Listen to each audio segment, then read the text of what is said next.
E aí, pessoal, 7º dia do nosso jejum, 7º capítulo do nosso livro Fortalecidos, do nosso pastor Wilson Oliveira. Então vamos compartilhar o dia de hoje. O dia de hoje, na realidade, é uma continuação do último capítulo. Fala sobre o terremoto. Vocês lembram que eu compartilhei com vocês que em Atos 16 falava de Paulo, que Paulo estava preso lá, ele louvava e orava e adorava o Senhor na prisão. E aqui fala do terremoto que aconteceu após isso.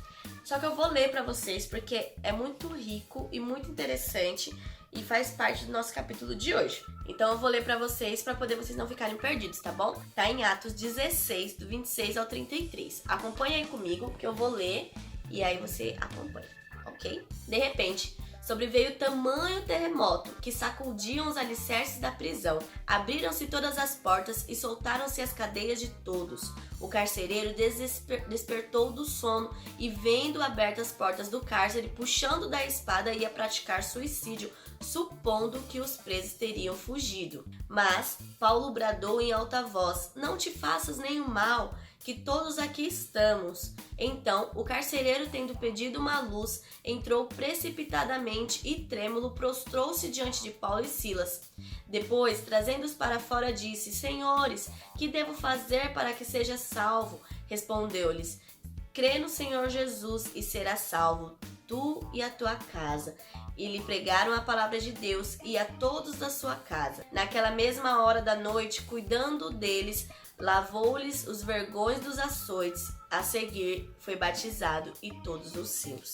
Amém? Então, quero te dizer que a obra de Deus, ela não é feita pela sua força, pela força do seu braço, por aquilo que você acha que é certo, por aquilo que você acredita que é certo. A obra de Deus é feita pelo poder de Deus, pelo poder divino, pelo poder do Espírito.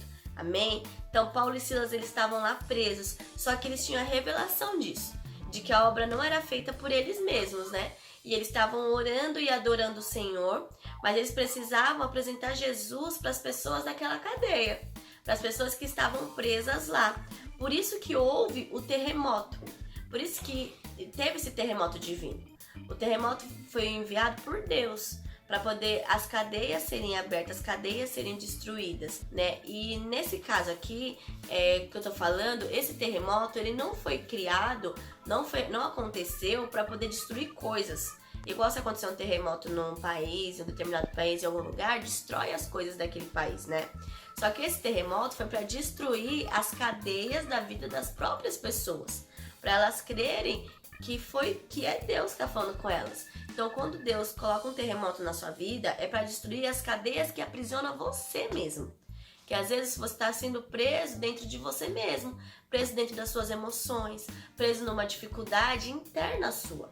Então, Deus destrói essas cadeias para que quando você ouvir a palavra de Deus, você conseguir absorver elas, né?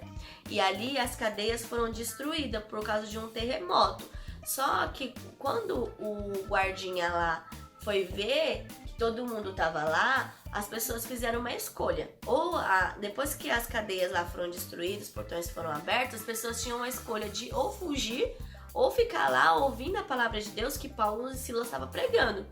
E eles escolheram ficar ouvindo a palavra de Deus que eles estavam lá pregando, né? Então, Deus, ele destrói as suas cadeias para que você faça uma escolha de ouvir a palavra dele por livre e espontânea vontade ou de fugir dele. E aí é você que faz essa escolha, amém? Eu e você, a gente sempre precisa desse terremoto das nossas vidas. Porque às vezes cadeias e prisões são criadas à nossa volta, ao nosso redor. Então a gente precisa que esses terremotos nos acompanhem diariamente, para que derrube as nossas cadeias, para que derrube as cadeias das pessoas para quem a gente vai falar de Jesus, né? Então vai derrubar as cadeias das pessoas. E tem uma frase que eu gostei muito desse capítulo, que eu vou ler para vocês para poder ficar bem clara, tá? Ele que tá falando aqui é o terremoto, tá? Ele destrói o que aprisiona as pessoas para construir nela o que é eterno. Então, esse terremoto, ele vai destruir o que aprisiona você, para que Deus possa construir dentro de você o que é eterno, que realmente vale a pena. Amém, irmãos? Então, deixa que o terremoto de Deus destrua tudo que não é dele na sua vida, para que o que seja dele seja construído eternamente. Em nome de Jesus.